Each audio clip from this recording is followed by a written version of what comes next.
এরা থাকে মাদ্রাসায়, খায় লিল্লার টাকা, এরা মানুষের অনুদানে খায়। নিজের জীবন সম্পর্কে এদের যে ধারণা হয়, সেই ধারণা হলো হুজুর যা বলে তাই শুনতে হবে।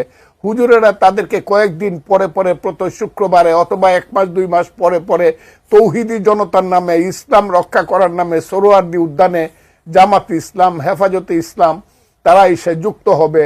মৌলানা মৌলভী সাহেবদের ঘরে যে মায়েরা বোনেরা, তাদেরকে বলবো তোমরা এদের বাচ্চা পেটে নিও না, এরা তোমাদেরকে খুব ছোট নজরে দেখে। আমি খুব কঠিন কথাগুলো, এই this time once it will come, যে বাংলাদেশের লক্ষ কোটি মহিলা, তারা তো 50%, 18 কোটি মানুষের মধ্যে আমার মা বোনেরা তো 9 কোটি। এই 9 কোটি একদিন রাস্তায় বেরিয়ে এদের বিরুদ্ধে, এদের পাতে ভাত দিব না, এদের জন্য তরকারি রান্না করব না। আবু দারদা রাদিয়াল্লাহু তাআলা আনহু বলতেন, কুন আলিমান, আলেম হও, আও মুতাআল্লিমান, অথবা আলেমের ছাত্র হও, আও মুত্তাবিআন, অথবা আলেমের ফলোয়ার হও, আও মুহিব্বান, অথবা আলেমকে ভালোবাসো, ওয়ালা তাকুনিল খামিস, 4টা হইও, 5 নাম্বার হইও না, ফাতাহলিক, তাহলে ধ্বংস হয়ে যাবা।